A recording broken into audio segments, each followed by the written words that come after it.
G'day Bomber fans, we've currently got a little mini battle for list spots going on. It looks like we have a few players training at the club for that last available spot on our list. So today I'm going to do two things. I'm going to give you a little update on the players training and how they're going. But more important, or I guess the main focus of the video, I'm going to give my opinion on the players who I think we should invite on our list, or the player we should invite on our list of the three that are being talked about right now. That's if we even decide to fill the list, because there's that option as well, which I'll talk about at the end.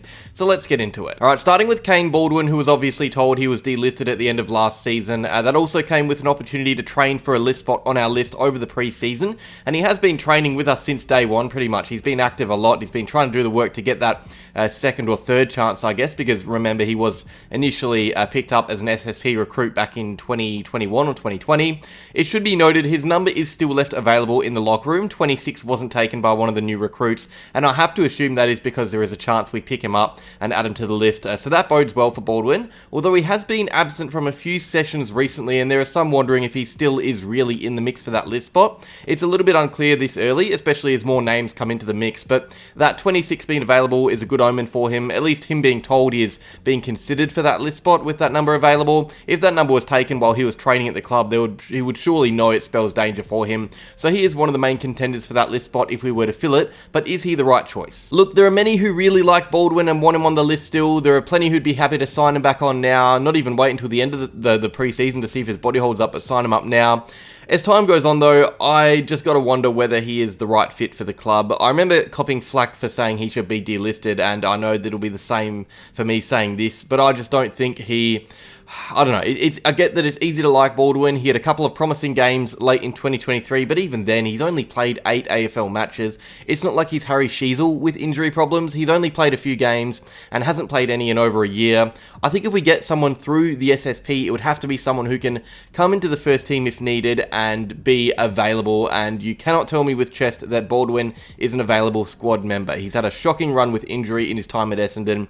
We can't just bring in another injury-prone key defender to support our injury-prone key defensive stocks. The reason we would bring in Baldwin is to give us depth, and I don't know if he is a depth player. I'd be a little annoyed if we signed Baldwin, to be honest. I thought about whether or not a preseason unscathed could be the right option, but that's only a few months of training. I think he's had plenty of time since coming across to prove that his body can hold up. Nothing against him, but I just think he's had so many chances. He had that 1-year extension last year, even though he played 2 or 3 games. He was taken into the club fresh off knee reconstructions to begin with. He stayed for 4 or 5 seasons. I think he's had ample opportunities to prove to the club and to us that his body is cut out for AFL footy, and I don't think he's done that. I just don't think this would be the right move, if I'm being honest, and I know plenty will disagree with this especially, but I prefer Laverde on the list over Baldwin. Sure, Baldwin might have more potential, but he doesn't have the availability, and I guess the best ability is availability, as we all like to say. That's what you want out of a depth player, availability, and Baldwin won't be I guess, available. It's hard to know if he'll be available. He won't be a first-team player next year.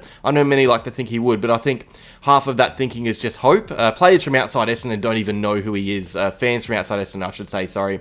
He's kind of like Pat Voss. Everyone was screaming for Voss to get a go and saying that he'd be such a big part of our future, even though he's not setting the house alight at Fremantle, getting a go there. I think this is a player who, if he wasn't at Essendon, the fan base wouldn't know about him, wouldn't be hyped about him. It's really easy to overrate guys on your list. I'm not trying to shut Baldwin down. I think he showed a bit to like in the few games that we saw him in, but it's just not enough to go chips in and potentially waste a list spot on, because in 2024, he was literally just taking up space because of his body. Nothing against him as a player. He seems like a great bloke. Everyone's got good things to say about him, but this is a ruthless business. Unfortunately, his body just doesn't agree with him, so I'm going to say no to Baldwin. Tyler Sellers. Now, this is an interesting one. He was a North Melbourne rookie pickup last year, or this year. He was signed as an SSP recruit. He played a couple of games and was then delisted. He is a key forward, 22-year-old key forward. He dominated in the VFL the last few years, 60 goals from his last 28 games. Just the 2 AFL games, to be fair, they were for North Melbourne, but he didn't impress in the short time he got there.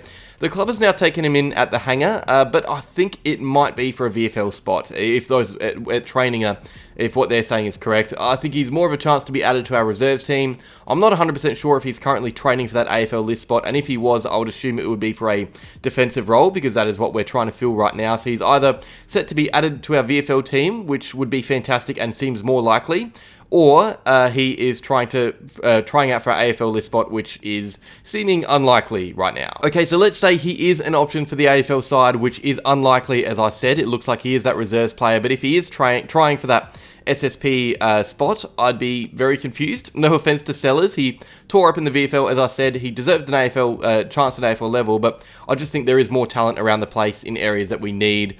Maybe if we took a key back in the draft instead of Kale Jarine, this would make a tiny bit more sense, but we've just added key forward depth and nothing to our backline, so I doubt we'd be bringing in another key forward, especially one that hasn't really shown too much at AFL level.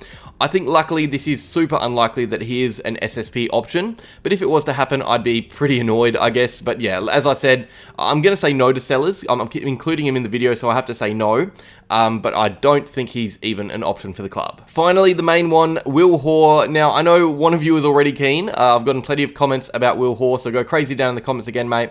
Will Hoare has just been added to our main session training, but it's not a new environment for him. He was actually one of our more consistent VFL performers for Essendon in 2024. He had a really strong season down in defence. He's a 197cm intercepting defender, so he's probably better suited to that AFL size than Baldwin, who is a tad smaller and limited to playing on forwards of his size. I watch a lot of VFL footy, and aside from our AFL listed boys, there are two that I've looked at and thought that they could get a chance at some stage at AFL level. Oscar Smart is one, a small forward. He was unlucky not to be taken in the mid-season draft, and Will Hoare is the other. In fact, he was getting some traction as a possible rookie draftee for other clubs, so it's not just Essendon thinking about him, he's caught eyes from other teams as well. Okay, so honestly, this guy is the reason the video is being made. I'm not 100% sold on filling up a list spot yet, but if we had to, it would be for someone like this, I reckon, or at least I hope. This is a good-sized, mature-bodied key defender who is reliable and consistent with his body. At least recently he has been. He's 24, so he's ready-made physically and almost mentally as well. His ceiling isn't high, but that's not really the point of the supplemental selection period. You aren't trying to unearth the next hidden gem. That is what the draft is for, and we've already added 8 first-year players, so you can't go asking for another with a high ceiling and low, I guess, ready-made availability. This is for depth. We need someone who can play now, and I think if we wanted to add to our depth, this is the guy we should be taking, at least of the 3 options I've spoken about. You know me, I liked Clancy Dennis at the draft, but if I had to choose for that final list spot between someone promising like Dennis or Will Hoare, it would be Will Hoare, just a reliable key defender who intercepts well, and he played really good footy with our VFL boys already. And a plus for taking Baldwin would be because he's already familiar with the system and how we play, but Will Hoare is the same, and if anything, he's more familiar because he's actually played footy in the red and black in the last 12 months, unlike Baldwin. So yeah, this is the guy I'd be taking, but also, I don't mind the option of just waiting until the mid-season draft either.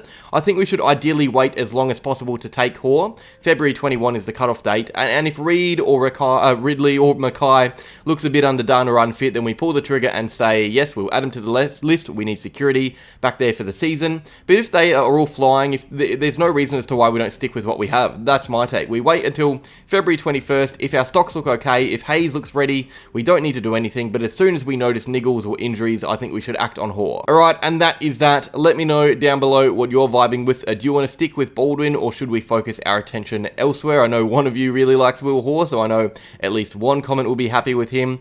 Cheers for watching the video. Stay tuned for others coming up this week. We've got a Q&A, we've got a Best 23 video coming out eventually. Like, subscribe, and go Bombers.